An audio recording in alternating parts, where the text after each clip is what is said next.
Hello everyone, this is Latino Gamer bringing you my review of Dead or Alive 2 Hardcore by Tecmo. The Dead or Alive series is popular for two things: fantastic gameplay and exploiting their female characters to no end. If it's all the same to you, I'd like to concentrate on the former. Now, I own a lot of fighting games. In fact, the reason I got a PlayStation back in the day was that Street Fighter wasn't on the Nintendo 64. Even with my collection of fighters, I still go back to good old Dead or Alive 2. The main reason is that this game is just so much fun. I'm sure there are Street Fighter or Smash Bros. Fanatics out there who will never believe any other fighting game can be as good. Don't get me wrong, I love Brawl, Street Fighter Alpha 3, Tekken 5, Soul Calibur 3, and Marvel vs. Capcom 2, but no matter what, I'm eventually pulled back to playing some Dead or Alive.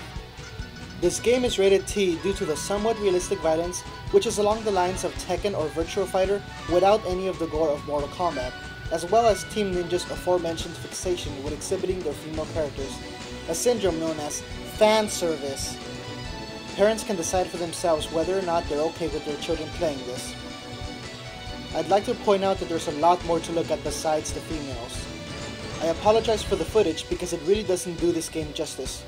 The backgrounds and structures both in-game and during cutscenes, as well as both the male and female characters' clothing and weaponry, make up what I find to be some of the best looking graphics on the PlayStation 2. The story is nothing special. There's a fighting tournament and everyone involved wants to win because either they want the prize money, want to prove they're the best, or want revenge against someone else involved. We've heard that 100 times, and as we all know, fighting games are great at pretending their story is something epic rather than a rehash of the same formula behind Street Fighter 2 or Tekken 1. Still, you get some beautiful cutscenes between certain fights. Let's get to what everyone cares about in a fighting game: the fighting. This game is easy enough to pick up. It's not as much of a button masher as Smash Bros., although even the inexperienced player can win a couple rounds on the easy difficulty. It's most similar to Tekken and not nearly as technical as Soul Calibur or Virtua Fighter. This is to say, all the fighting is hand-to-hand, so Street Fighter and Mortal Kombat fans will have to do without the projectiles. What makes this game unique amongst fighters is the counters. You use triangle to punch, circle to kick, and X to grab. You block by pressing back or down back, same as in Street Fighter. When someone hits you, you can perform a counter by pressing the square button and back at the same time. Depending on the attack you're trying to counter, this might actually mean holding up back or down back with the square button. You'll probably have to practice this quite a bit to really get the hang of it, but it's pretty much necessary to being competitive at this game. This is what gives the game what's usually described as a rock-paper-scissors game. You want to attack your opponent who's trying to grab you, grab your opponent who's blocking your attacks, and counter against your attacking opponent. Of course, these are just the basic controls, and every character has their own combos, techniques, and unique grabs or counters. Being a fighting game, it has a much more diverse list of characters than most video games. That is to say, the cast is only mostly comprised of white and Asian characters, because there's also a black guy. Unfortunately, still no Latinos. Bastards. As is standard in a cast of fighters, you have your big, slow character base. He and his daughter Tina are American wrestlers and thus have the most involved grabs, some of which can severely damage their opponents. Half-sisters Kasumi and Ayane are your Chun-Li types, very fast so as to make up for their weaker attacks by hitting you several times in a row. Ryu Hayabusa, the canon immigrant from the Ninja Gaiden series, and Ain, or Hayate, who suffers from the same plot-convenient amnesia as our favorite emo hedgehog Shadow. See, I told you it was widespread. Are your more standard fighters, stronger than the girls, faster than the big boys. Everyone else falls somewhere in between with their own fighting style, from Helena's graceful combos to Zack with his crazy fast footwork, which reminds me of another game's token black character. John Lee sounds like he's martial law's long-lost cousin, by which I mean he might as well be Bruce Lee. Gen Fu is the slow but powerful old man, while Lei Fang seems to be a bit stronger than the other girls, but not as easy to use. You can unlock Bayman, who's very similar to Leon, a strong European soldier type. You can also unlock the boss character, Tengu, who has some devastating attacks, including a gust of wind that is the closest thing to an actual projectile in this game, but is probably the most difficult character to use properly. Story mode is your standard game with some short cutscenes before or after key fights. Versus mode is for 2 players, and in survival mode you fight non-stop until you lose. Every time you defeat someone in survival mode, they drop an item for you to collect.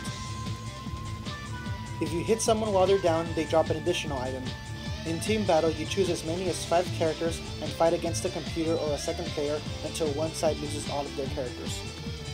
Once unlocked, you can also view a CG gallery featuring photos of the female characters. They might as well have called this fan service mode. You also have sparring, which is your training mode, and your typical time attack mode, where you try to beat the game as fast as possible. The most enjoyable aspect of this game for me is the tag mode, where Tekken had to make a whole separate spin-off game, Dead or Alive simply threw it in as an optional game mode. As you would expect, tag mode allows you to play through the game using 2 characters. You can switch out with the R1 button, and by pressing forward R1, you can perform a team-up grab depending on which 2 characters you have, after which you switch characters automatically. Make sure you're clear when switching out, as it leaves you temporarily vulnerable to being attacked. With the right pair of characters, you can switch out back and forth mid-combo to perform much longer combinations. Note that on harder difficulties, your opponents become very good at this. This is also one of the few fighting games I've found where you can actually play cooperatively with you and a friend each controlling one of your 2 characters in a tag battle. That alone makes this one of my favorite games to play with a friend. If you actually have a multi-tab, you can even have a 4-player game playing 2 on 2.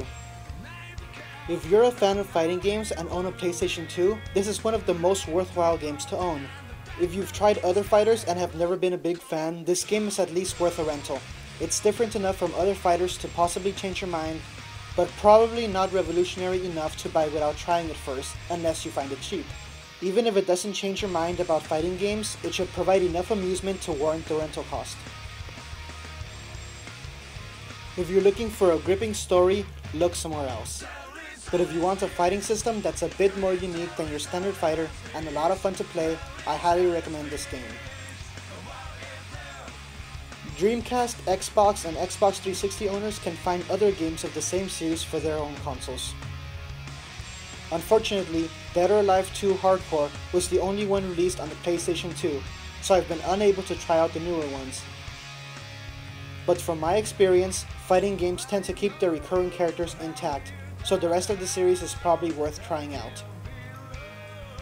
Questionable amounts of sexism and racism aside, I still find this game very enjoyable.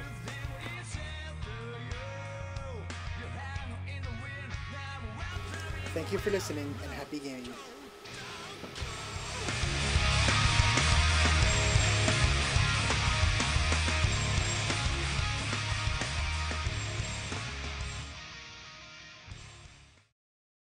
Time for a bonus tip.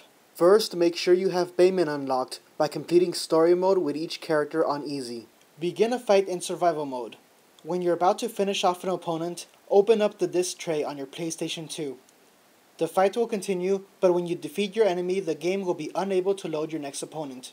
This results in your last opponent remaining on the floor, allowing you to attack them mercilessly for extra items. This is easiest with Kasumi, Ayane, Hayabusa, or Ain, since they can punch downward at fallen enemies by pressing down and triangle. Do this until you collect 200 golden stars. Once you're done, close the lid and wait for the game to finally load your next opponent. Afterwards, save and start another game and take a look at your characters. Everyone will have all of their costumes unlocked,